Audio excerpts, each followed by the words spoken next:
Welcome at the Intuition Interviews series. I'm Loes from Commit Happiness, and today I am interviewing Joanna Hennon. I've personally worked with Joanna Hennon for quite a time now, and she has really helped me to accelerate my growth and to live from a more powerful and a more confident place when it comes to living and connecting to my intuition. So, for only those reasons, I'm excited to bring her on. But besides that, Joanna also does some pretty impressive stuff when it comes to intuition. She channels spirit guides, ascended masters, and archangels. And Joanna's message is a lot about the fact that when we live from our intuition, we're actually living from our soul and from our greatness. So today we're talking about what that actually means and also how you can do this when your intuition asks you to do things that feel uncomfortable or sometimes completely scary. So stay tuned, we're going to dive in.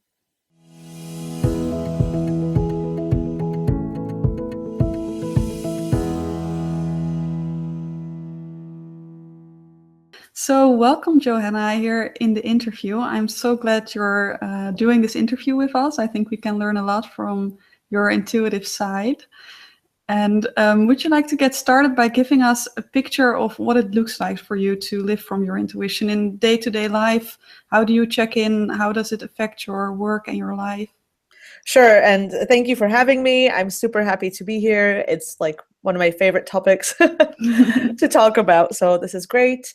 I can honestly say that I now live fully, I think, based on my intuition.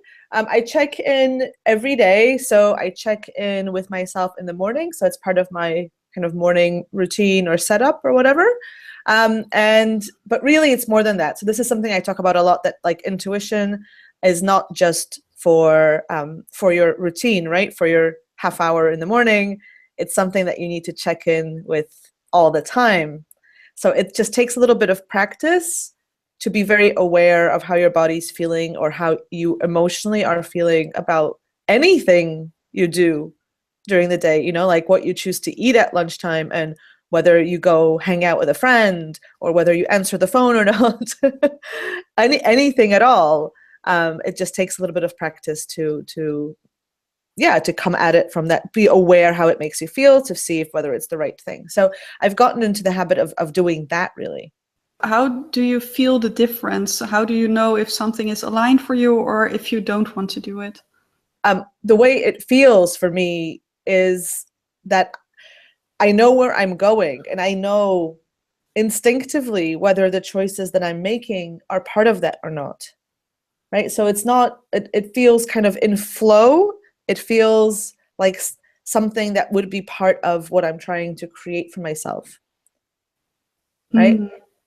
So Yeah. it doesn't always feel easy. So I think that's the misconception, and I think that's a poor choice of word that I've used a lot, but I've realized that it's the wrong choice of word. That when you're following your intuition, you're following your greatness, your soul power, your magnificence, and that's confronting and that's uncomfortable because you're being stretched outside of your comfort zone. You're growing all the time.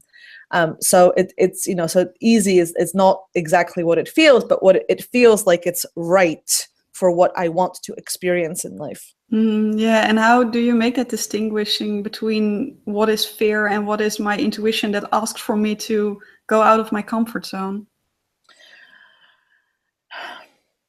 There are different types of fear, right? So sometimes following your intuition is scary, but you have to go back to whether this is something you're choosing to do in order to grow into the person you want to become. Yeah.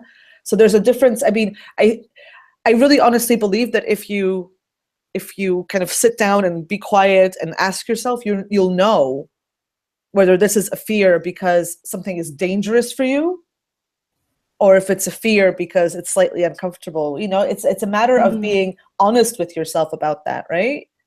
Yeah, and we already talked a lot about this part of living from your greatness. I feel that that's something that's really important for you and really intertwined with following your intuition. Can you tell us a little bit about what that means for you. What is the purpose of living from your intuition for you? For me, intuition is part of greatness. So for me, when I say you are greatness, it means you're a soul. It's not a compliment.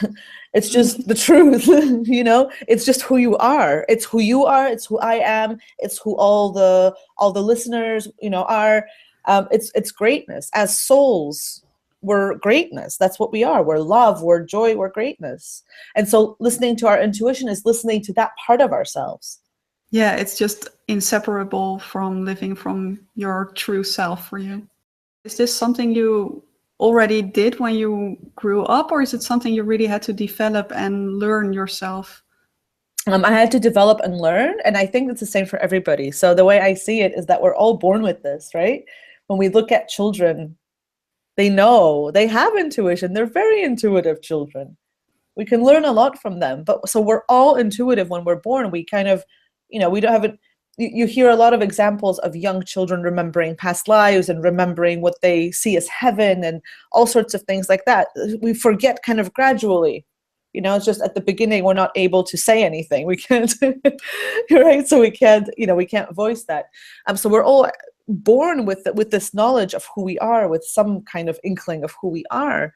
And then going through, you know, the parenting and the schools and society and everything else, we're taught to forget. We're taught to value logic and sticking with like what everybody else is doing and fitting in and following rules. We're taught to follow and value that instead of our own voice. So it go, you know, and then some of us will make the choice to relearn, to remember who we really are and to live from that space again. So it's, you know, anybody can do this. It's the journey that each of us can take. Some of us won't choose to go back to that intuitive self, and will kind of stay in that society-led state or state of awareness until at the end of this lifetime. But a lot of us now especially are saying, actually, this doesn't feel right. I think there's more. Yeah, so what happened when you decided to relearn all those intuitive things? What did you have to do? What did you go through to get where you are now? Well, I think this is the thing. Like, I didn't decide to be more intuitive, right? I decided that there was something wrong with my life, that there was something missing. I was unhappy. I was really stressed out.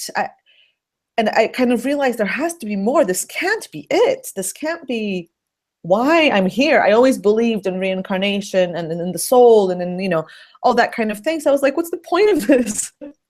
Of me coming here and like being miserable all the time in a job I hate and all this stuff. So I didn't decide, oh, hey, I want to be more intuitive. I just decided, okay, I want to explore something else. And that started with exploring me. So the first steps I took were kind of self-discovery, to understand myself and accept myself and stop kind of hating myself, really. You know, stop kind of judging myself for choices or whatever. So it was kind of a journey of self-discovery. And then that led to that spiritual connection. It made space for the spiritual connection to come through. Yeah. Yeah, and if you look at where you are now, would you have thought back then that it was possible for you to live like this and to channel all those ascended masters that you channel? No. I had no idea any of this exists, you know, like when I started, I was aware that, I was aware that, you know, there was a spirit world, but I didn't know anything about it. When I started, the first thing that happened was I started working with a spirit guide, and I kind of thought that was it. It's like, you can't know, and even now, I don't know everything that I'm meant to do. You get the information bit by bit, because as you work on your energy expands, and you expand your capacity to receive more power, to receive more confidence, to receive more money. Like, it's all tied in together, right? So they couldn't, you know, if they had told me when I was starting out that I'd be channeling ascended masters, I would have quit, because it would have been too scary, too overwhelming, you know? So the way it works is you get the information that you're kind of capable of holding the space for, holding the energy for. And then, when you kind of work through that, you get more. So on my journey, like I have been given like weirder and weirder and weirder stuff to work with, as you know, Luz. Yeah, I And love it. and I follow that. I don't know, I assume that even weirder stuff is coming. So no, I couldn't have imagined. But really, on the intuitive journey, and if you really want to work with that part of yourself, the thing to focus on is the next step. So just next right step. You can't possibly see the whole journey. You can't possibly understand the full picture. You focus on the next right step for you to take right now. And then once that's done, you focus on that next step. That's how you create big things, right? It's step by step. Yeah, I've definitely recognized that in my own life as well. So can you tell us a story about how it was like when you met that first spirit guide? What did it feel like? How did you know that it was different from what you would do in your fantasies? What did it look like for you? Goodness, I was in an intuitive art class. So intuitive art is one of the tools that I use, and that's one of the tools that kind of keeps our brain busy. So opens us up to spiritual connection and spirit guides and all that. So I was in an intuitive art class, and then suddenly there was a voice in my head, and she gave me a name. It was quite strange, because like when I brought my attention back to the class, I felt like I'd lost a bit of time even, like it was really weird. And so it's important to note that I'd been asking for this. So I really wanted a spirit guide to work with. Like all these other ladies, who were leading this class, they had spirit guides. I wanted one too. And then when it happened, I completely ignored it because it was so freaky. I was like, no, surely I just imagined that. That's not possible. I'm sure that's not for me. And so it took me a few weeks to kind of get used to the idea, it kept coming back.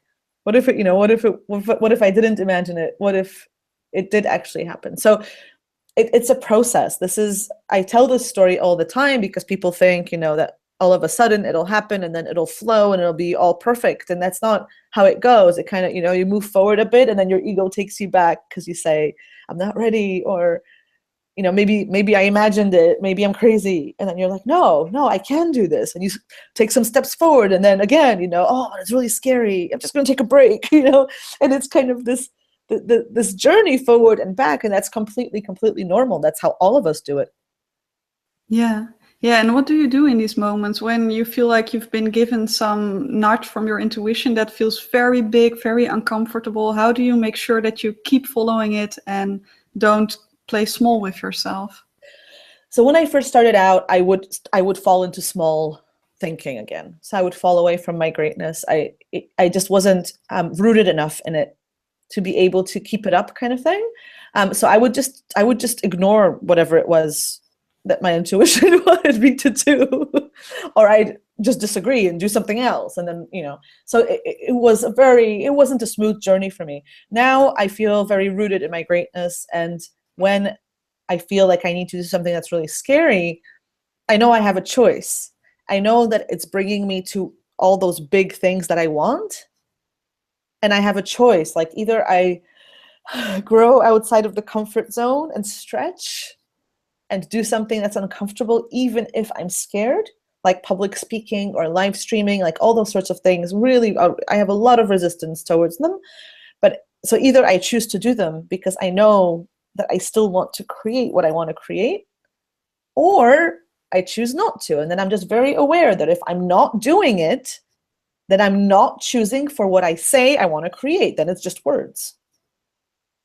And it's not going to happen, or it's going to happen later. Yeah, and does that vary for you? Is there like a right or a wrong answer for you? Or are there times when you feel like, oh, it's okay now to play a bit small and not make myself too uncomfortable? And at other times I feel like taking that big step. It's okay, whatever you feel like. I feel like as long as you're making a conscious choice, as long as you're aware of what's happening and you're choosing to not be ready yet, then it's okay, right? Mm-hmm. It's when you make excuses and blame things, and that's where the problems start, when you kind of buy into those illusions. When you know what's happening, it's okay. I find that the more conscious I am of what's going on, the more I don't choose smallness. Why would I do that consciously? Yeah, so I'm wondering if you can give us an example of a time when it was hard for you to find the answer in your intuition. Have you ever struggled with finding an answer, knowing what to do, not really being able to connect that much? Yeah, of course. I think we've all struggled with that. I find that when I can't connect to my higher self, to my intuition, it's when kind of I'm stuck in the emotional stuff. So when I'm stuck in my own drama. Or when I'm kind of panicking, going, oh, everything sucks, and and I have to quit all my dreams and all of that today. So when I'm stuck in that, then I can't hear my intuition. So this is why I say that my focus is always on feeling good, right? Because then I know that if I'm not feeling good, then I'm not going to try and get any answers. I'm going to get myself to a state of feeling good first, and then I'll try to get my answers. You said you believe that anybody can develop these kind of things. Mm-hmm. And what would you say does it ask from them? What does it take to get to a place where you live from your intuition every day? You have to be willing to be consistent, right? And really pause. Stop kind of rushing around and doing stuff and throwing things around, but really be willing to pause and say, okay, what's happening, right? And if you can't do it on your own, then get support. Yeah, so to really create that space in your life to tune in and to give yourself the practice to develop those skills. Yeah, and that's why I say you have to have a willingness to do it, right? Because, I hear so many times, oh, I don't have time. I don't have time to pull a card every day, or I don't have time to connect with my guides every day or with my higher self. Well, then you're making a choice, right? Then you're making a choice not to live from that space. And if you're making a choice to live from that space, you'll make the time for it. Just like if you want to be fit and healthy, you'll make time to go to the gym. It's the same thing. Yeah. So as a last question, what would you say would be the most or something very magical that happened to you because of your intuition? Everything that's happened to me in the past few years has been magical, because pretty much everything that's happened, is due to me following those small things. Buy an oracle card deck. You can't possibly have foreseen where that would bring me. Yeah. So every, there's magic every single day. Whenever I run something in my business and I want to share something with one of the groups that I run, and I tune in and and I channel something and people resonate. It's just, for me, that's magical every single time, when it's just so perfect. Yeah. So I feel like it's not, I can't really name just one thing. It's like the whole journey has been so magical, because what happens is that you allow other possibilities in, like if you're not approaching it from your human ego self, you don't limit the things that can happen to you. And when you stop limiting the possibilities that are available to you, honestly, anything can happen. Anything. And that's just a wonderful, wonderful way to go through life. Yeah.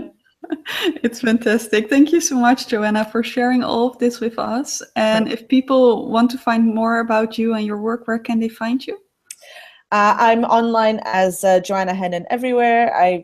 Just look me up on Facebook. I have a page there. I have a group that I run, so you're welcome to join that. That's called the Greatness Collective. And my website is joannahennon.com. So I'm super easy to find. And I love talking about this. If anybody has any questions, then please reach out.